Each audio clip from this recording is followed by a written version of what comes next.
Olympic gold medalist Julia Mancuso just finished her World Cup season this weekend, and what a year it was. Mancuso, third in the World Cup, the highest finish for an American woman since Tamara McKinney also finished third 23 years ago. And we are joined by Julia now. Julia, I know you've been off the plane for about a day here. How would you describe what this World Cup season was like for you? Well, it was a long one, but I got the chance to go home for 5 days after World Championships, and other than that, it's just been race after race since December, so it feels good to be back in the U.S. It was a little groundbreaking, as I just mentioned. How were American women generally regarded on the World Cup circuit? Well, between me and Lindsay, we've actually sort of set up kind of a new standard. I think that everyone in Europe was a little bit surprised at how well we started skiing, and it's exciting to be in there because it's such an Austrian-dominated sport, and now it's like a lot of the times we're the ones to look at and the ones to beat, so it's cool to bring some new life in there, and the Americans are all skiing really well, so it's nice. Yeah, you started piling up wins and podium finishes. How much did it mean to you? I mean, I know you were in the running there to win it all. You know, what was that thought process like as you were heading into those final few races?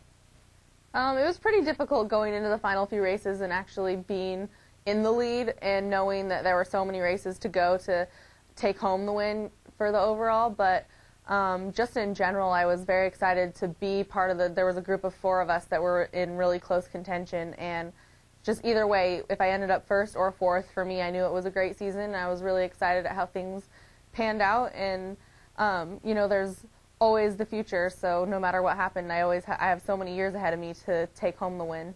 Now, in doing my research on you, Julia, you know, you didn't just create a stir on the slopes.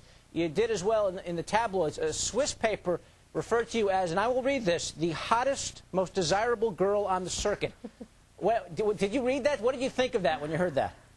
I didn't read that, but I did get caught in the finish area when I was changing. It was so warm, so I was taking off my long underwear underneath my downhill suit, and there was a nice picture of that in the paper, so I learned that I have to be careful what I do. How would you compare your fame in Europe as opposed to what it's like in the United States? Well, I've never been in the tabloids in the U.S., so it's a little bit different, well, or the cover of any newspaper. Julia, I mean, part of this is your fault, right? Did you not pose in lingerie and ski boots or something for some ad? Yes, I did. Now, what motivated you to do that? Well, they do these Lang posters, and it's always been a tradition to have a model, and I always thought, you know, I ski on Lang boots, why not have an athlete? And so it all started from there, and I didn't really expect the pictures to get out how they did, but I was excited to do the poster and keep bringing the tradition, and instead of having a model, have an athletic model. So in that sense, I was excited for the poster, but you know, I think next time I'll keep the pictures a little more secure, and hopefully they won't get on every newspaper. No, so basically you're trying to create more of a positive athletic body image for these women that are in the Lang boots, is what you're telling me. Yeah, I just wanted it to be, you know, not a model. I mean, we're skiers, and especially on the U.S. team, I think that we're a bunch of healthy, pretty girls. So I just want to promote to girls growing up that, you know, you can still be athletic and beautiful, and it doesn't have to be this straight image like all the magazines are always showing, these skinny models. Absolutely. Julia Mancuso striking a blow for athletes everywhere. All right, you ready for a 2-minute warning, Julia? I'm ready. All right, get me a clock and a whistle, and here we go. What is the hardest part of world-class skiing that most people don't know about? Just living out of a suitcase. I think it's tough being on the road for 4 months out of the year and having like 2 suitcases that you have to fit everything into. Tell me about the tiara.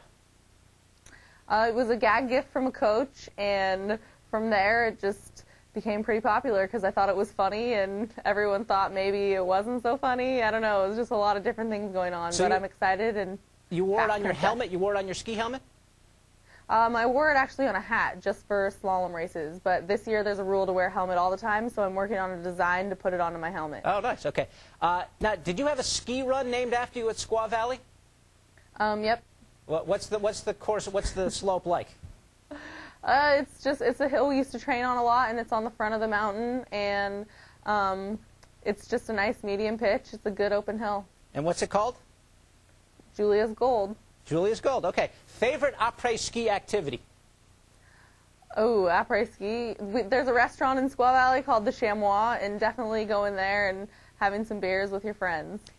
Last time you held your gold medal? Ooh, probably October.